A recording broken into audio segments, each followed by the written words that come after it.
हरे कृष्णा। गीता अमृत में आप सभी का स्वागत है। तो हम आ गए हैं भगवत गीता अध्याय 2 श्लोक क्रमांक 12 पे। पिछले श्लोक में हमने देखा कि भगवान ने आत्मा के कंसेप्ट को इंट्रोड्यूस किया। भगवान ने बताया कि ज्ञानी कौन है, जो पदार्थ के बारे में जानता है और आत्मा के बारे में जानता है, और जो इन दोनों का जो कंट्रोलर है भगवान, उसके बारे में जानता है, वो सही में ज्ञानी पुरुष है। तो इस श्लोक में भगवान आत्मा के कंसेप्ट को और क्लियर करते हैं। तो भगवत गीता अध्याय 2 श्लोक क्रमांक 12 भगवान कहते हैं, ना त्वेवाहम जातु नासम न त्वं नेमे जनाधिपा न चैव न भविष्याम सर्वे वयमत परम। भगवान कहते हैं कि ऐसा कभी नहीं हुआ कि मैं न रहा हूँ या तुम न रहे हो, अथवा ये समस्त राजा न रहे हों, और न ऐसा है कि भविष्य में हम लोग नहीं रहेंगे।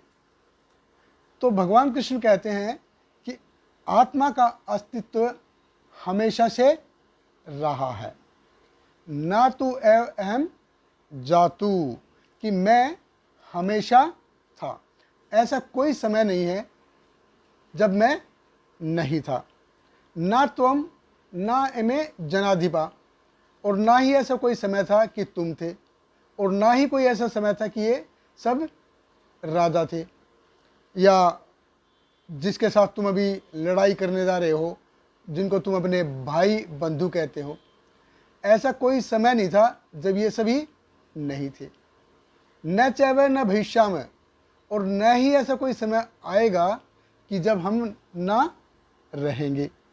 तो कहने का तात्पर्य है कि ये सारे के सारे, ये सब के सब पहले भी थे, आज भी हैं और भविष्य में भी रहेंगे।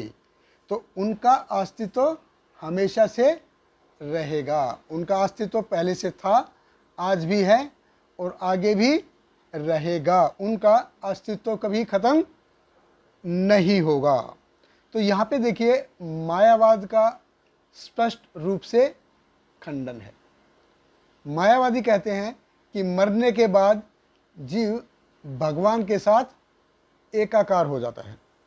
ये स्पष्ट रूप से खंडन है कि मरने के बाद मैं भगवान के में मिल जाऊंगा, भगवान के साथ एकाकार हो जाऊंगा। तो अगर ऐसा होता तो भगवान क्यों कहते कि हर आत्मा का एक अलग अस्तित्व है?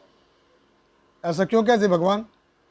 तो ये एक्चुअली मायावादियों की गलत धारणा है।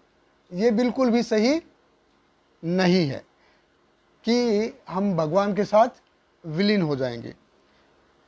मायावादी कहते हैं कि भगवान कृष्ण परम सत्य है, पर जब वो भौतिक प्रकृति में आते हैं तो वो माया के अंडर में आ जाते हैं, वो भौतिक प्रकृति के अंडर में आ जाते हैं।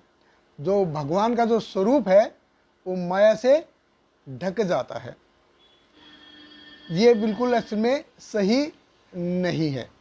अगर भगवान जब भौतिक जगत में आते हैं, अगर वो माया से आच्छादित हो जाएंगे, तो इसका मतलब ये हुआ कि माया भगवान से ज़्यादा पावरफुल है, माया भगवान से ज़्यादा शक्तिशाली है। क्या ये सही है? ये बिल्कुल भी सही नहीं है, ये बिल्कुल गलत है। क्योंकि अगर ऐसा होता तो देखिए, भगवान अध्याय 7 के श्लोक क्रमांक 14 में बताते हैं, देवी ही ऐसा गुणमयी मम माया दुरत्या मामेव्य प्रपदन्ते माया मेताम तरंती ते। भगवान कहते हैं कि ये जो माया है ये मेरी शक्ति है, ये मेरी सेवक है। ये तो ऐसा कैसे हो जाएगा कि भगवान माया के अंडर में आ जाएंगे?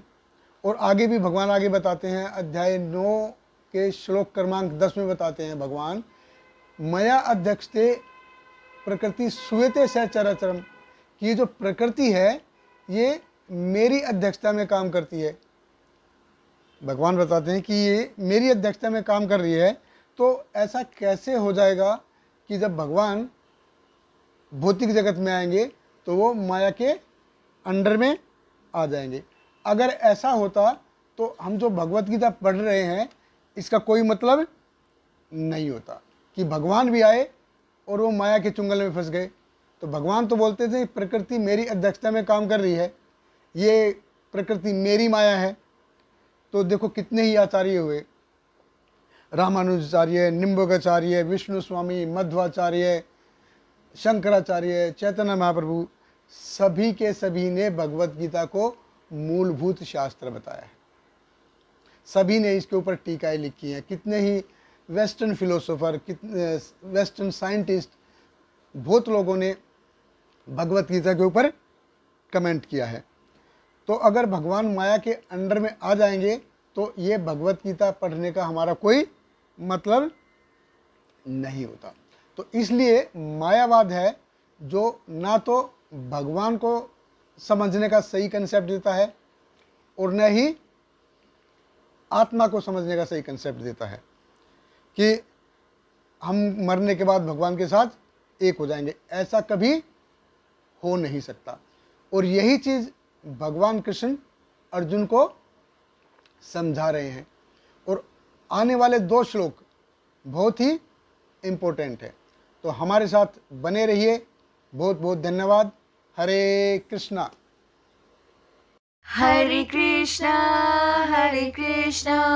कृष्ण कृष्ण हरे हरे, हरे रामा